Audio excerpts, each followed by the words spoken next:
स्निग्धां मुग्धां सततमपि तां लालयन् सत्यभामां याथो भूयः सह खलु तया याज्ञसेनी विवाहम् पार्थप्रीत्यै पुनरपि मनाग आस्थितो हस्तिपुर्यां शक्रप्रस्थं पुरमपि विभो संविधाय आगतो भूः भद्रां भद्रां भवदवरजां कौरवेणार्थ्यमानां त्वद्वाचाताम् आहृत कुहनामस्करी शक्रसूनुः तत्र क्रुद्धं बलमनुनयन् प्रत्यगाह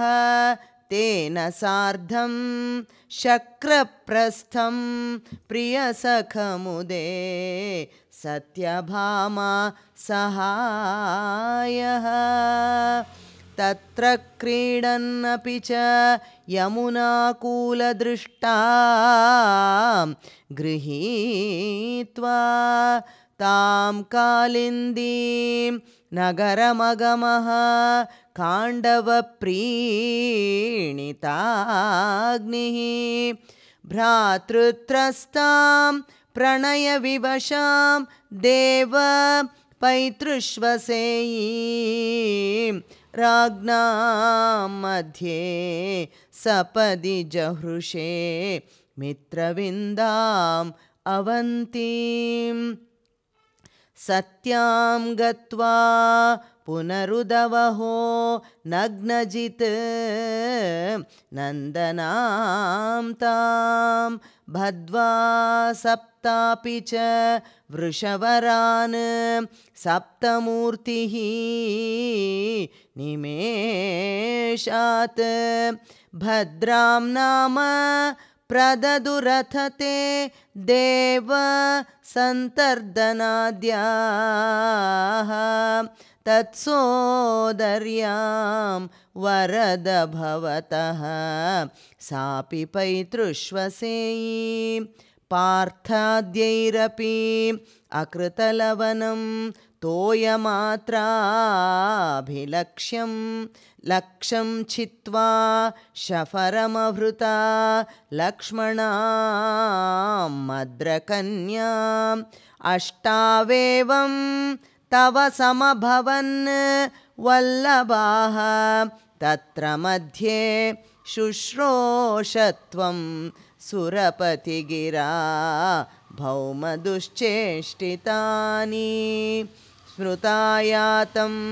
पक्षिप्रवरमधिरूढः त्वम् अगमो वहन्नङ्के भामाम् उपवनमिवारातिभवनं विभिन्दन् दुर्गाणि त्रुटितपृतनाशोणितरसैः पुरं तावत् प्राग्ज्योतिषम् अभृताः शोणितपुरं मुरस्त्वां पञ्चास्यो जलदिवनमध्यात् उदपतत् सचक्रे चक्रेण प्रदलितशिरामंक्षु भवता चतुर्दन्तैः दन्तावलपतिभिः इन्थानसमरं रथाङ्केन चित्वा नरकमकरोः तीर्णनरकं स्तुतो भूम्या राज्यं सपदि भगदत्तेस्य तनये गजं चैकं दत्त्वा प्रजिघयित नागान् निजपुरीं खलेनाबद्धानां